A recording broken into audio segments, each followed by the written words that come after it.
Hi, it's Ian from the Postal Hub podcast. And Marek from Last Mile Experts. And we are the Last Mile Prophets. This is the last word on the last mile. Marek, we're returning to one of our favourite topics, parcel lockers. But Deutsche Post has announced that it is doubling the number of parcel lockers in Germany to, what was the figure again? Over 12,000 DHL Packstations by 2023.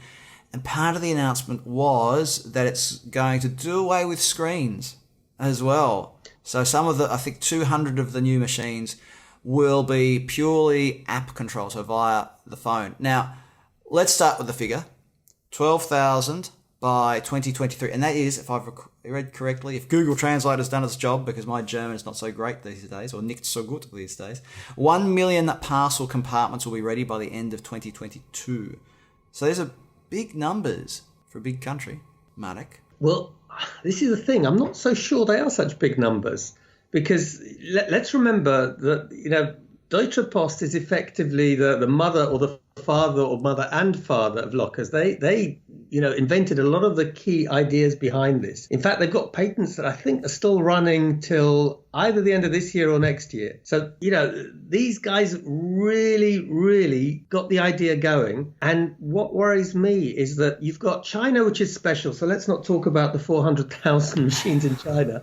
But let's talk about Poland, which is a country half the size of Germany, significantly less wealthy and significantly less developed in terms of e-commerce. And this year, Poland is going to have, just the one largest operator in Poland is going to have 10,000 machines compared to 8,500 at Deutsche Post. So I'm a little bit disappointed, really. Counter-argument could be that Deutsche Post has a massive retail network, all those post offices, plus its Paketshop network, which is essentially a PUDO network. And I think there are something like 10,000 of them. I'm sure someone will correct me if I'm wrong. But something like 10,000 on top of however many thousand post offices they have. So there is already a really good coverage of the German population with out-of-home delivery options. I mean, I'm always looking at this saying, well, do you really need that many lockers? I think, Ian, you're right. And you know that I'm a fan of using PUDOs and lockers together. So completely on board, and you've used exactly the right approach for me to sort of fall back and say yes, because you are right. On the other hand, it's disappointing that an organization that's got such smart thinking in this space hasn't been able to develop lockers more, in the sense that lockers are very efficient. You can replace PUDOs. You can use the two together, but lockers will be 24/7. They give you a uniform customer experience. And the lockers in Germany really do complement the post office network well, in that they're integrated enough that if your Deutsche Post postman has something for you, you're not home, it doesn't have to go back to the post office anymore. It can go to a locker. I mean, that's been in place for a couple of years, if I understand correctly. But it means that there is that density of network. Now, just another key thing from the press release here, and this really does speak to this whole thing, what's the right number for Germany? It says already, every second household in Germany can reach a parcel locker, DHL Packstation, within 1 kilometre. It says 80% of households have either a post office, a partner branch, I think they call them, a packet shop or a Packstation within 1 kilometre of their home. So that's not bad. Well, it's really bad, actually, in my opinion. Because our friends, Posten Norge, otherwise known as Norwegian Post, did some really good research on this. And it matches very much the thinking that we'd have at Last Mile Experts, which is that for an urban area, 350 metres is the right distance. The reason being, if you think about it yourself, 350 metres, you can almost go out in your slippers. It's close enough that it's We've not a big spoken about going out in your slippers before, Marek. I don't want you to go out in your slippers. So, no, I understand this argument, and I'm personally the same.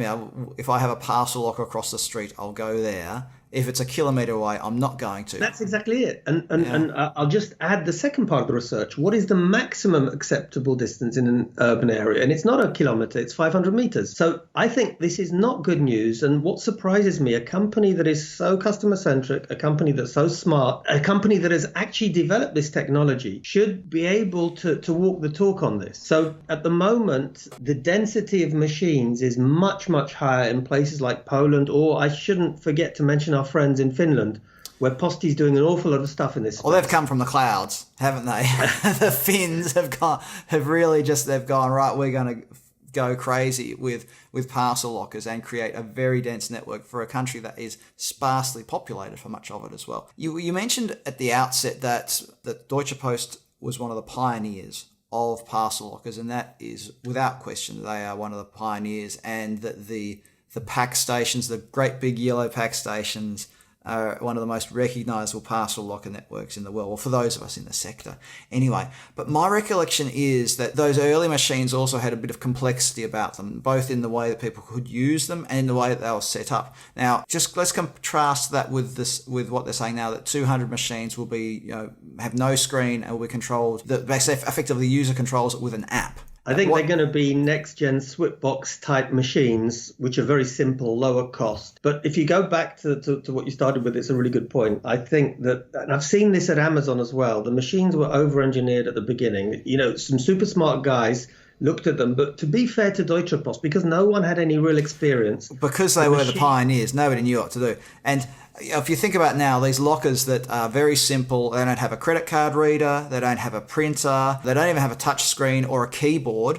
And these are all things that grits and graffiti and all these sorts of things can impact on. If it's purely via an app, you've removed all of that, and it makes the locker a simpler from that analog digital interface, right? If you take it away, effectively you take it away. One really important thing, they don't need Wi-Fi or power, so they're much easier to implement. But I'll just add one thing. So not only were it's quite complex and perhaps over-engineered, it was not so easy to use them. If I remember correctly, you had to go to a post office to register, show your ID to be able to use the machines. Of course, a long time ago, Deutsche Post stopped insisting upon that. And this is what we were talking about again. This is almost the problem they have as being the first mover is that they made all of these, I don't want to say mistakes, they made all these learnings, and everybody else was able to benefit from it. But having said that, I know that we've said, well, you, Marek, have said 12,000 isn't that impressive. But let's just go back last year. Last year, 4,400 was the number. So in that respect, I think we can't fault Deutsche Post for saying,